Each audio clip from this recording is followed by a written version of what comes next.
আমার জীবনটা এমন অবস্থা হয়েছে, এখন মানুষকে মইরা গিয়ে বুঝাইতে হইব যে তারা আমারে কতটা কষ্ট দিছে। আজকে না হোক 6 মাস পরে অথবা 1 বছর পরে, একদিন না একদিন তুমি আমার কদর ঠিকই বুঝবে। সেদিন তুমি আমার থেকে বেশি কাঁদবে আমাকে পাওয়ার জন্য। ভালো থাইকো তুমি, তোমার আর বিরক্ত করবো না আমি। এখন কান্দা লাভ আছে? যেটা হারানোর ওটা অনেক আগে হারাই ফেলছো তুমি।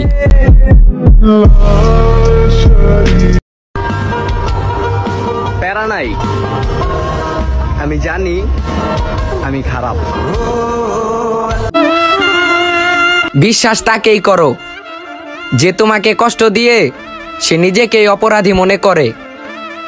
ভালো তাকেই বাসো যার মনে তোমার জন্য সব সময় জায়গা থাকে।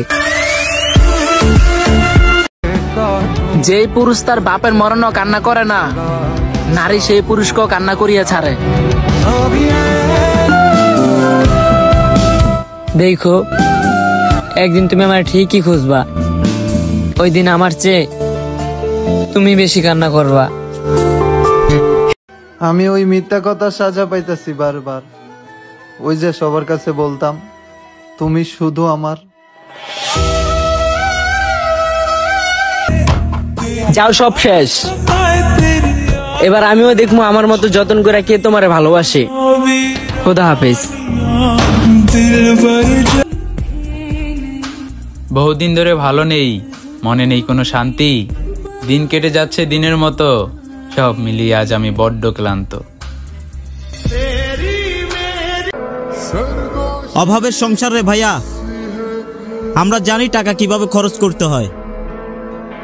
আমার দেহের ভিতরের দুঃখ কমিয়ে দাও আল্লাহ, রাতে ঘুমাতে কষ্ট হয়। কত বড় পাগল ছিলাম। সে শুধু আমার সাথে একটু হাসি মুখে কথা বলতো, আর আমি ভাবতাম সে আমারে ভালোবাসতো।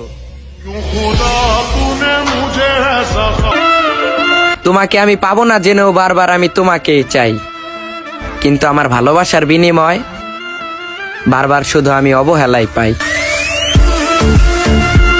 হাসরের ময়দানে তোর সাথে আমার দেখা হইব, আর সেদিন তুই যে আমারে ঠকাইছস সেইটার জবাব দিবি। সব মানতে রাজি আছি, শুধু তোমার সাথে, অন্য কাউকে না। জান, আরে ওই জান, অনেক কষ্ট হইতাছে তোমাকে ছাড়া। কি দরকার ছিল আমার লাইফে আসার, যদি বৃষ্টি হারাই যাবা। 10 মিনিট যুদ্ধ করে 10 মাসের ইনজুরি করে দেওয়ার নামই হচ্ছে ভালোবাসা দিবস। ওহে নারী, আমাদের বোকা ভাবিও না, কারণ আমাদের মন মাতাল, মস্তিষ্ক না।